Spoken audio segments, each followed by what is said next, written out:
उत्तराखंड, जो विश्व में देवभूमि के नाम से जाना जाता है, यहाँ की पहचान ही देवभूमि नाम में समाहित है। सदियों सदियों से असंख्य मनीषियों द्वारा अपने तप, साधना, योग और दैवीय अर्चन के माध्यम से इस भूमि को पवित्र वातावरण में हमेशा ही सिंचित किया गया है। अपनी आध्यात्मिक जिज्ञासा की पूर्ति के लिए उस निराकार में खुद को समाहित करने के उद्देश्य से हर कोई इस भूमि में अवश्य आया है और यहाँ आकर हिमालय के सानिध्य में वो सब उसने पाया है। हिमालय का स्वरूप ही इतना गरिमामय और विशाल है कि प्राणी मात्र के लिए उसका मूल दर्शन और उसका पार पाना असंभव है। हाँ, सांसारिक बंधनों में जकड़ा हुआ मनुष्य उस हिमालय को सिर्फ अपनी दृष्टि से देख ही पाता है, विस्मृत होकर। 19वीं शताब्दी के अंत में ऐसे ही एक महान युग नायक का पदार्पण इस देवभूमि में हुआ। बहुत कुछ जो उन्हें अपने में खोजना था, बहुत कुछ उन्हें जो यहां से जानना था। कई प्रश्नों के उत्तर मन में लिए 1888 में स्वामी विवेकानंद उत्तराखंड आए, एक ऐसी यात्रा पर जिसका असर उनके 1893 के शिकागो विश्व धर्म सम्मेलन में साफ झलकता है। यहीं उत्तराखंड आकर उनको वो ज्ञान प्राप्त हुआ जिसका उन्होंने हमेशा जिक्र किया, अपनी बातों में, अपने भाषणों में, अपने लेखों में और उत्तराखंड प्रवास में रहते हुए लिखे हुए अनेक पत्रों में।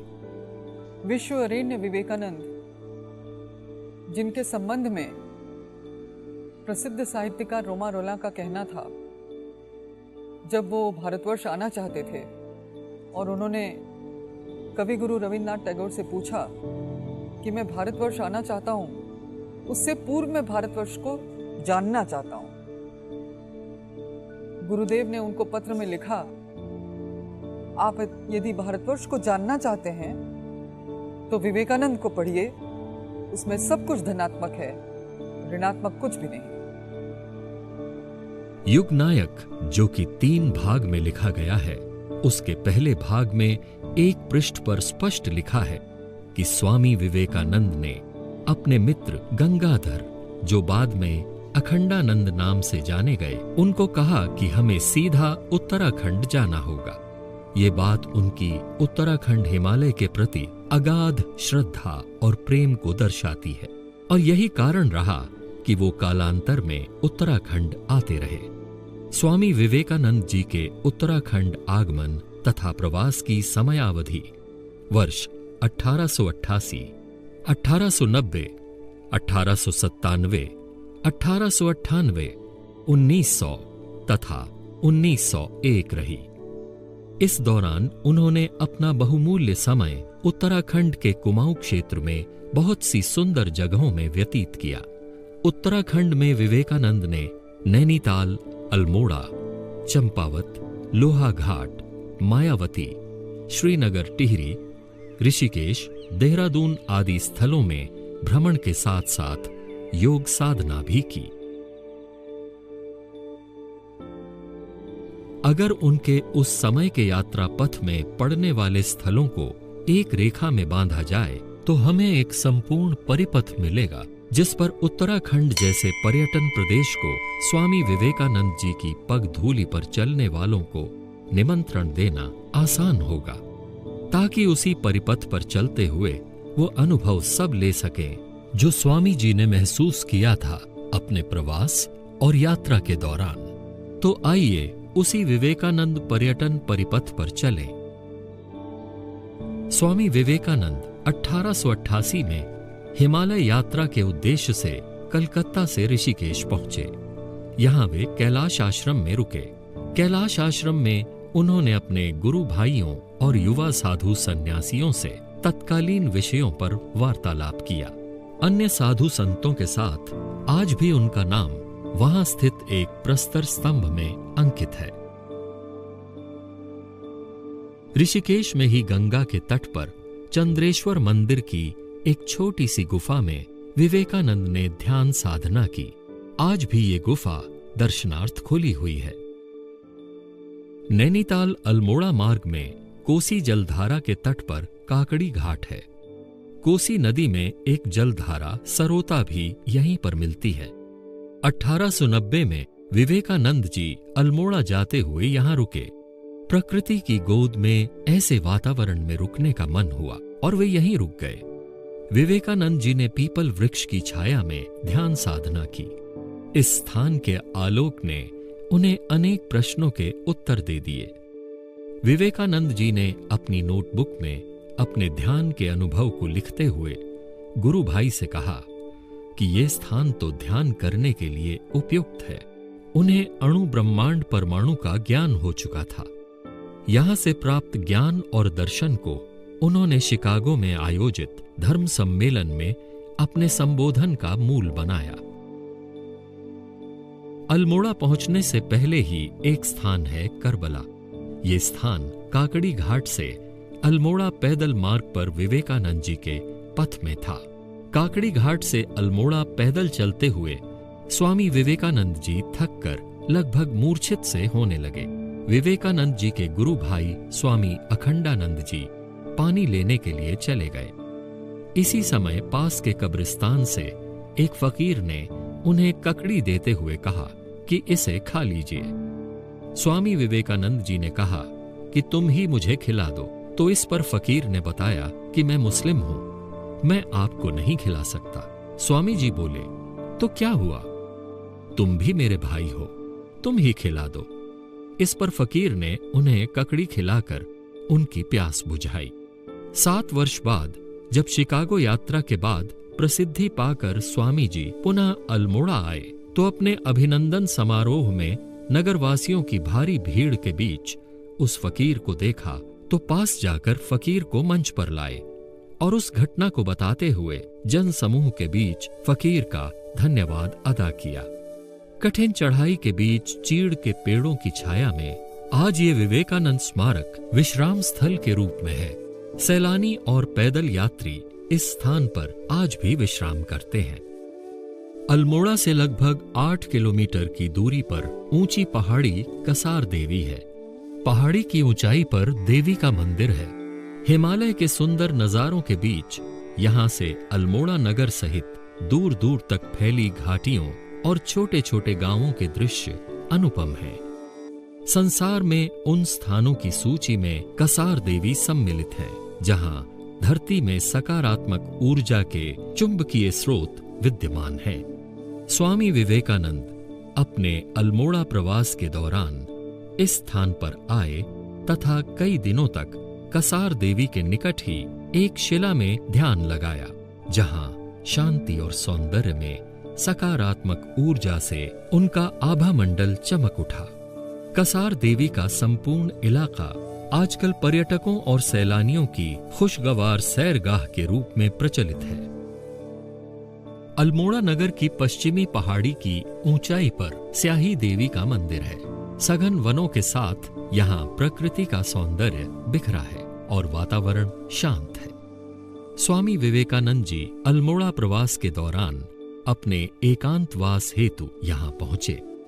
ध्यान तथा ज्ञान का कौतूहल स्वामी जी को ऐसे ही स्थानों पर प्राप्त होता रहा। ये स्थान स्याही एस्टेट के नाम से जाना जाता था। स्वामी विवेकानंद 1897 में 18 मई से 19 जून तक और 11 जुलाई से 23 जुलाई तक देवलधार एस्टेट में रहे। उनके प्रवास के 46 दिन इस स्थान के दिव्य हिमालय दर्शन के बीच रोमांच से परिपूर्ण बीते। विवेकानंद जी सुबह और शाम प्राकृतिक सौंदर्य के मध्य हिमालय पर सूर्य तथा बादलों की जुगलबंदी को निहारते और घुड़सवारी का रोमांच लेते। गुडविन ने देवलधार के अप्रतिम सौंदर्य से अभिभूत होकर लिखा, काश इस स्थान की सुंदरता को मैं अपने शब्दों में अंकित कर पाता। अल्मोड़ा से लगभग 56 किलोमीटर तथा बागेश्वर से लगभग 24 किलोमीटर की दूरी पर सौंदर्य युक्त मार्ग से होकर ये स्थान है। नैनीताल देश के लोकप्रिय हिल स्टेशन में से एक खूबसूरत पर्यटन स्थल है। स्वामी विवेकानंद जी 19 मई से 25 मई 1898 तक 2 ग्रुप के साथ, जिसमें उनके गुरु भाई तथा अनुयायी और दूसरे ग्रुप जिसमें यूरोपियन सम्मिलित थे के साथ नैनीताल प्रवास में रहे। उनकी शिष्या निवेदिता ने स्वामी विवेकानंद के साथ भ्रमण पुस्तक में ये उल्लेख किया है। ये उनके संस्मरणों की हिंदी अनुवाद की पुस्तक है। निवेदिता ने नैनी झील की झुरमुट के मध्य मंदिरों की भव्यता और स्वामी जी की सैर के साथ साथ विभिन्न विषयों पर चर्चा का उल्लेख किया है। प्रबुद्ध भारत, अवेकनिंग इंडिया, ये एक ऐसा उस समय जो 1896 में जिसका पब्लिकेशन चेन्नई से शुरू हुआ था, मद्रास कहते थे उस समय, उसको दोबारा से स्वामी विवेकानंद ने शिकागो से लौटने के बाद शुरू किया और कैप्टन सेवियर और मिसेस सेवियर के साथ ये अल्मोड़ा से इसका पब्लिकेशन शुरू हुआ। और थॉमसन हाउस एक जगह है जहाँ पर इस समय एक पॉलिटेक्निक रन करता है मॉल रोड में अल्मोड़ा में, वहाँ पर ये छापाखाना लेकर आए। सेवियर दंपत्ति जो है लंदन से छापाखाना लेकर आए और प्रबुद्ध भारत का छापना शुरू किया और पहला इशू जो है वो अगस्त 1898 में शुरू हुआ और आज तक ये छप रहा है। ऐसी मायावती में 1898 में जोसेफाइन मैक्लॉयड के साथ जब वो आते हैं ये लोग, कैप्टन सेवियर और मिसेस सेवियर, ये फौज में थे। कैप्टन सेवियर एक फौज के थे और उनकी मिसेस भी थी और वो स्वामी विवेकानंद की प्रेरणा से यहाँ आते हैं और वहाँ जो उन्होंने मायावती का द्वैत आश्रम एस्टैब्लिश किया स्वामी विवेकानंद की प्रेरणा से, वहाँ भी आप देखेंगे इतना बड़ा हॉस्पिटल जो इतने सुदूर क्षेत्र में गांव के लोगों की सेवा शुश्रूषा कर रहा है। वहाँ मेडिटेशन पॉइंट भी है। वहाँ विवेकानंद झील करके जो पानी का रिजर्वायर है उसको चारों तरफ से इस तरह से प्लास्टिक से घेरा गया है कि वो पानी जमता नहीं है। और वहीं पर ऑर्चर्ड्स में सारे फल फूल सब्जियां उगाई जाती हैं जो हॉस्पिटल के भी काम आती हैं, वहाँ जाने वाले लोगों के भी काम आती हैं। विवेकानंद कुमाऊं से होकर गढ़वाल की ओर बद्रीनाथ धाम के दर्शन के लिए निकले। यहीं से वे केदारनाथ यात्रा का उद्देश्य भी लेकर चले थे, किंतु अकाल जैसी विषम परिस्थितियों से यात्रा को रोक दिया गया था। विवेकानंद निराश होकर श्रीनगर की ओर लौट आए। यहाँ अलकनंदा के तट पर कुछ दिन प्रवास किया। टिहरी में भागीरथी के तट पर ध्यान साधना व प्रवास किया और कुछ दिनों बाद देहरादून चले आए। शिवालिक पहाड़ियों की तलहटी में सुंदर स्थल राजपुर के निकट ये बावड़ी शिव मंदिर है। देहरादून से मसूरी के पुराने मार्ग में शांत पेड़ों की झुरमुट और चिड़ियाओं की चहक से परिपूर्ण वातावरण में स्वामी विवेकानंद जी पहुंचे, जहां उनकी भेंट अपने गुरु भाई स्वामी तुरायानंद जी से हो गई। वे यहां रुके और ध्यान साधना की। मसूरी की तलहटी में राजपुर का ये इलाका खुशगवार है। मंदिर के पास आज भी पानी की बावड़ी है, जिसके मीठे पानी का प्रयोग स्थानीय लोग कर रहे हैं। राजपुर से मसूरी के बीच पैदल यात्रा का आनंद पर्यटक तथा सैलानी आज भी लेते हैं। उत्तराखंड हिमालय केवल तीर्थाटन, पर्यटन, रोमांच या नैसर्गिक सौंदर्य का ही केंद्र नहीं, बल्कि ये धरती ज्ञान और दर्शन की प्रयोगशाला भी है।